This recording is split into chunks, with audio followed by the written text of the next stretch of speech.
সম্মানিত হাজিরিন, আল্লাহ তাআলা পবিত্র কোরআনে বলতেছেন, ইন্না জাহান্নামা কানাত মিরসাদা।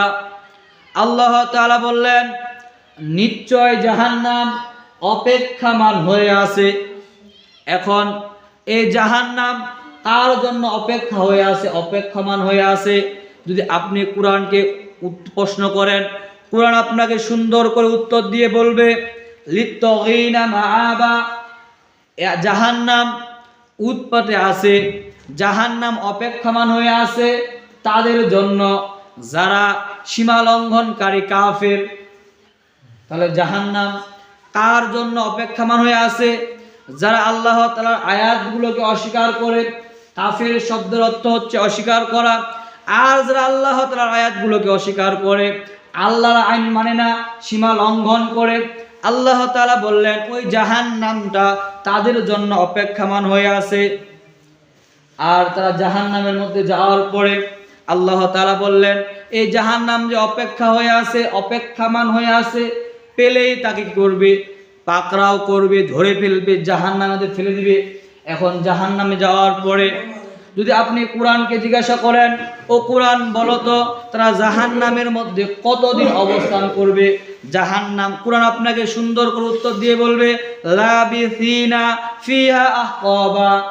যারা জাহান্নামী হবে, সীমা লঙ্ঘনকারী হবে, কাফের হবে, আল্লাহর আইন মানবে না, শরীয়ত আইন বিশ্বাস করবে না, শরীয়ত আইন মানি না, এই কথা বলবে। আল্লাহ তাআলা বললেন এরা জাহান্নামের মধ্যে একদিন নয়, 2 দিন নয়, আহকাবা, আল্লাহ তাআলা এখানে বহু বচন নিয়ে আসছেন। আহকাবা মানে যুগ যুগ, যার সীমা নাই।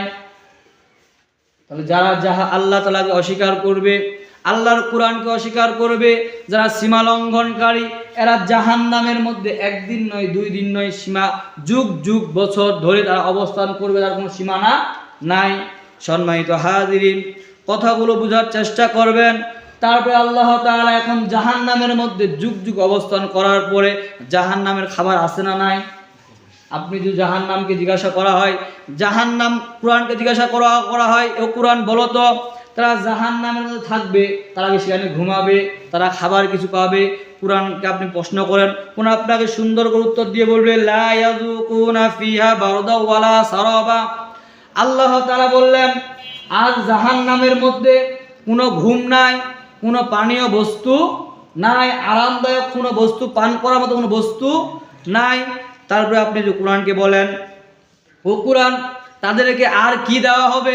কোরআন আপনাকে সুন্দর করে উত্তর দিয়ে বলবে, ইল্লা হামিমা ওয়া গাসসাকা। আল্লাহ তাআলা বললেন জাহান্নামীদেরকে জাহান্নামের মধ্যে তাদেরকে গরম টকবগে পুজ পান করানো হবে। আল্লাহু আকবার।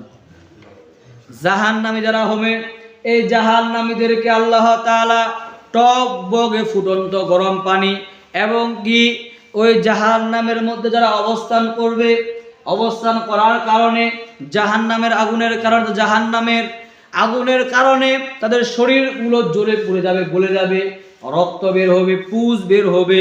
ওই পুজগুলো একত্রে গিয়ে একটা নহরে জমা হবে। নহরে জমা হওয়ার পরে ওই পুজগুলো ওই ব্যক্তিকে পান করানো হবে। এটাকে বলা হয় গসাক। সম্মানিত হাজিরিন, তারপরে আল্লাহ তাআলা ঘোষণা দিলেন জাযাআন উইফাকা। আল্লাহ তাআলা বললেন, কেন আমি আল্লাহ তাআলা এদেরকে তো শাস্তি দিব, এত ভয়ঙ্কর শাস্তি দেব, পুজ কেন পান করাবো? একটাই হচ্ছে কারণ, তারা দুনিয়ার মধ্যে যে কর্মগুলো করেছিল, এই কর্মের প্রতিফল আমি আল্লাহ তাআলা আজকে দিয়ে দিলাম। ইন্নাহুম কানা লা ইয়ারজুনা হিসাবা। তারা জাহান্নামী হবে এই কারণে, তারা যখন দুনিয়ার জীবনে চলাফেরা করত, দুনিয়ার জীবনে চলাফেরা করার সময় তারা এই যে কোনো কিছু জিনিসকে হিসাব করে চলতো না। আল্লাহর দরবারে হিসাব দিতে হবে, আল্লাহর দরবারে গিয়ে হাজির হতে হবে, আল্লাহ আপনাকে আমাকে প্রত্যেকটা জিনিস সম্পর্কে জিজ্ঞাসা করবেন, এই বিষয় তারা মাথায় রাখতো না। তারা এমনি জীবনযাপন করতো। 1 নাম্বার কারণ হচ্ছে জাহান্নামে যাওয়ার জন্য এটাই যথেষ্ট। 2 নাম্বার আল্লাহ তাআলা বলতেছেন, আল্লাহ তাআলা 2 নম্বরে বলতেছেন ওয়া কাযযাবুনা বিআয়াতিনা কিযাবা। আল্লাহ তাআলা বললেন জাহান্নামীদের জাহান্নামী হওয়ার কারণ, 2 নাম্বার কারণ হচ্ছে এরা আমি আল্লাহ তাআলার আয়াতগুলোকে, কোরআনের আয়াতগুলোকে মিথ্যা প্রতিপন্ন করত, মিথ্যা মনে করত।